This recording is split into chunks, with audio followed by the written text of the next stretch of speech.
Shalom, selamat pagi Bapak Ibu Saudara yang dikasihi Tuhan Yesus Kristus. Selamat kita berjumpa kembali dalam renungan pada pagi hari ini. Kita bersyukur karena Tuhan baik, Tuhan selalu mengasihi kita. Tuhan senantiasa ada bersama dengan kita dalam segala keadaan. Sebelum kita mendengarkan renungan firman Tuhan, mari kita berdoa. Bapa, dalam nama Tuhan Yesus Kristus, Tuhan dan Allah kami yang hidup, Allah pencipta segalanya. Kami bersyukur untuk penyertaan Tuhan dari malam hingga pagi hari ini. Kembali kami ada karena anugerah-Mu. Terima kasih untuk kesempatan di hari baru ini. Saat ini kembali kami mau mendengarkan sabda firman-Mu. Urapilah kami Tuhan, supaya kami mengerti dan mentaati setiap kehendak-Mu. Dalam nama Tuhan Yesus kami berdoa. Haleluya. Amin. Saudara yang dikasihi Tuhan, ayat firman Tuhan saat ini terdapat dalam Efesus 6 ayat yang ke-12. Tertulis demikian. Karena perjuangan kita bukanlah melawan darah dan daging, tetapi melawan pemerintah-pemerintah, melawan penguasa-penguasa, melawan penghulu-penghulu dunia yang gelap ini, melawan roh-roh jahat di udara. Saudara yang dikasihi Tuhan, situasi perang di Timur Tengah saat ini semakin bertambah panas. Potensi terjadinya perang yang besar antara berbagai negara pendukung Israel dan yang anti-Israel menjadi semakin terbuka. Membahas perang Israel dengan berbagai negara di sekitarnya tidak akan habis-habisnya. Kita perlu menyadari bahwa ini sudah diwahyukan oleh Tuhan. Perang memang akan menjadi salah satu peristiwa akhir zaman sebelum kedatangan Tuhan Yesus kedua kali. Dalam situasi yang demikian, bagian kita adalah berdoa dan berjaga-jaga. Serta dalam lingkup di mana kita berada, kita perlu selalu mengusahakan perdamaian dengan sesama. Bukan hanya jauh di sana perang itu ada, tapi dalam kehidupan kita pribadi juga ada peperangan, dan lawan kita yang sebenarnya bukanlah manusia, melainkan iblis. Dalam Efesus 6 ayat yang ke-12 ini dikatakan, karena perjuangan kita bukanlah melawan darah dan daging, tetapi melawan pemerintah-pemerintah, melawan penguasa-penguasa, melawan penghulu-penghulu dunia yang gelap ini, melawan roh-roh jahat di udara. Dalam ayat ini jelas dinyatakan siapa lawan kita. Lawan kita itu bukan darah dan daging. Artinya bukan manusia yang jadi lawan kita. Bukan istri kita, bukan suami, bukan anak-anak, bukan orang tua, bukan keluarga kita. Tapi lawan kita yang sebenarnya adalah iblis, roh-roh jahat di udara, penghulu dunia yang gelap. Di dalam ayat ini, saudara, ada kata pemerintah-pemerintah, penguasa-penguasa. Tapi ini tidak merujuk kepada pemerintahan dunia yang ada, pemerintahan suatu negara. Bukan merujuk kepada penguasa dari sebuah bangsa atau kota. Bukan, saudara. Kita tidak melawan presiden, perdana menteri, tidak melawan gubernur, bupati, camat, dan sebagainya. Tidak. Kita tidak melawan darah dan daging. Kita tidak melawan manusia, tapi pemerintah yang dimaksud di sini adalah pemerintah, penguasa di udara, yaitu kuasa kegelapan, setan, iblis yang senantiasa mau menghancurkan kita. Bagaimana caranya kita tidak kalah dalam peperangan?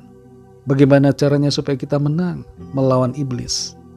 Tidak lain adalah dengan memakai seluruh perlengkapan senjata Allah. Pakai iman kita bagaikan perisai. Pakai firman Tuhan seperti pedang. Hidup dalam kebenaran. Dan berdoalah untuk menjadikan kita kuat dalam menghadapi setiap serangan iblis. Perjuangan yang kita alami, peperangan yang kita hadapi bukanlah peperangan yang berkaitan dengan kekuatan fisik kita, tapi berkaitan dengan kekuatan rohani. Karena itu kita harus hidup menuruti kehendak Roh Kudus, menuruti pimpinan Tuhan, tinggal selalu di dalam kebenaran-Nya, sehingga kita mampu mengalahkan segala tipu daya iblis. Saudara yang dikasihi Tuhan, kita hidup bukan hanya dalam realita fisik saja, tapi ada realita roh, dimensi roh, di mana kita mengalami peperangan di sana. Kuasa roh jahat tidak tinggal diam, karena itu kita tidak boleh lengah. Iblis selalu berusaha untuk menjatuhkan kita. Iblis mau kita kalah, terpuruk dan binasa. Tapi Tuhan punya rencana yang baik buat kita, yaitu agar kita mengalami keselamatan dan kehidupan kekal. Hanya satu yang perlu kita lakukan: percaya kepada Tuhan, hidup dalam kebenaran-Nya, dan selalu mengenakan perlengkapan senjata Allah untuk kita senantiasa berkemenangan dalam peperangan rohani. Mari jangan lihat sesama kita sebagai musuh. Jangan lihat suami, istri, anak, atau orang-orang di sekitar kita sebagai musuh kita. Kasihi mereka, doakan mereka, hadapi mereka dengan kasih Tuhan. Lawan kita adalah iblis. Lawan kita adalah roh-roh jahat. Roh Kudus akan menolong saudara dan saya untuk senantiasa berkemenangan dan hidup dalam berkat perlindungan Tuhan. Mari kita berdoa. Terima kasih Tuhan Yesus, kami mengucap syukur untuk firman-Mu yang sudah kami dengar saat ini.